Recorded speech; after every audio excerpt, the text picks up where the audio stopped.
অস্বাভাবিকভাবে বেড়েছে কাঁচামরিচের দাম। কেজি উঠেছে ২৫০ টাকা পর্যন্ত। পেঁয়াজের দামও ১০০ টাকা পেরিয়েছে। রাজধানী বাজারে বেশিরভাগ কাঁচা সবজির কেজি এখন ১০০ টাকার ওপরে। এখন জন্ম সনদ দিয়ে খোলো বিকাশ স্টুডেন্ট অ্যাকাউন্ট। নিজের বিকাশ নিজে কর। এ নিয়ে আলোচনা করতে চট্টগ্রাম থেকে আমাদের সঙ্গে যোগ দিচ্ছেন কনজিউমার্স অ্যাসোসিয়েশন অব বাংলাদেশ ক্যাবের সহসভাপতি SM নাজের হোসাইন। জনাব নাজের হোসাইন, আপনাকে স্বাগত জানাচ্ছি ইন্ডিপেন্ডেন্ট সংবাদে। শুরুতে যেটি জানতে চাই যে ডিমের ডজন ১৫০ টাকার বেশি, পেঁয়াজ ১০০-র বেশি, সবজিও প্রায় সবই ১০০-র কাছাকাছি। ভোক্তার এই ভোগান্তির শেষ কোথায়? আপনাকে আসলে ভোগান্তির শেষ নাই, কারণ হচ্ছে যে আমরা বাংলাদেশে যারা ভোক্তা আছে আসলে আমাদের মানে বলার মতো পরিবেশও নাই। সেই অবস্থার কারণে আমাদের যে ভোগান্তি, এটার সমাধান কিভাবে হবে আমরা জানি না। কারণ হচ্ছে কোরবানির পরে যে সমস্ত আইটেমগুলির কথা আপনার প্রতিবেদনে চলে আসছে, এই আইটেমগুলির দাম, ডিম, কাঁচামরিচ, যেগুলি আছে এগুলির দাম কিন্তু বাড়ার কোনো কথা নয়। কিন্তু দাম বাড়ার পিছনে ওনারা যদিও এখন বৃষ্টির কথা বলছে, যদিও এই এই অজুহাতগুলি প্রায় সময় ওনারা বিভিন্ন সময় কোনো না কোনো অজুহাত দিয়ে থাকেন। এটা প্র্যাকটিক্যালি কাজে না লাগলেও এগুলো বলার জন্য বলা। তবে একটা জিনিস হলো যে আমরা অনেক আগে থেকে বলে আসছি, বাংলাদেশে ভোগ্যপণ্যের বাজার বলে আমরা অন্যান্য জায়গায় যেগুলো দেখছি, সেখানে হলো যে সব ধরনের ব্যবসায়ীদের একটা প্রতিযোগিতার, মুনাফা লাভের প্রতিযোগিতার মানসিকতা, এবং কেউ কারো কাছ থেকে পিছিয়ে থাকতে চায় না। আপনি কাঁচামরিচের ব্যবসায়ী হোক, পেঁয়াজের ব্যবসায়ী হোক, আলুর ব্যবসায়ী হোক, চালের ব্যবসায়ী হোক, প্রত্যেকটা ব্যবসায়ী এটা খুচরা হোক পাইকারি হোক, এটা একটা বিশাল একটা প্রতিযোগিতার হাট।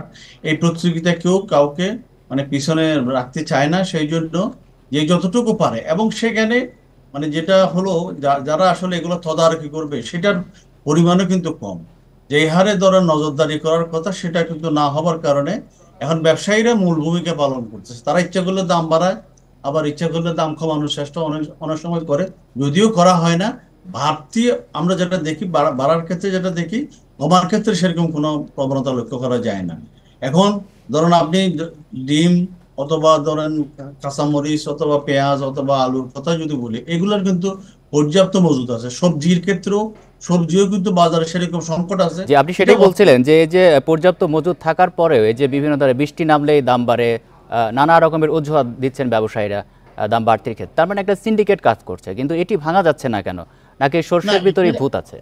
না, এটা হলো ভাঙার ক্ষেত্রে আমরা যেটা মনে করি, এখানে সরকারের যে ধরনের এফোর্ট দেওয়া দরকার, সেটা কিন্তু আসলে মাঠ পর্যায়ে সেরকম হচ্ছে না। আমি যেরকম একটু আগে বললাম, যেই ধরনের তদারকি আমরা চাচ্ছি সেরকম কিন্তু হচ্ছে না।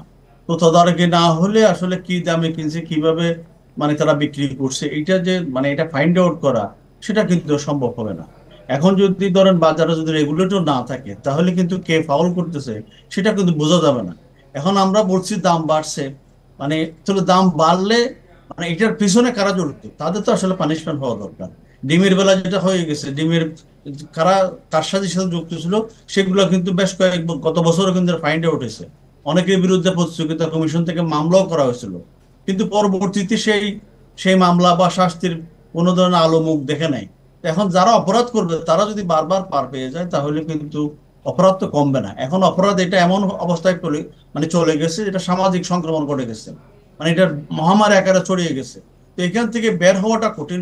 এই জন্য সরকারকে আসলে এখানে সমন্বিত উদ্যোগ নেওয়া ছাড়া এটা কোনোভাবে হবে না। আমরা যদিও বলছি যে ব্যবসায়ীরা এখান থেকে তারা শুদ্ধি অভিযান করবে, তারা নিজেরা রেকটিফাই করবে, কিন্তু আসলে সেটা তো হবে না।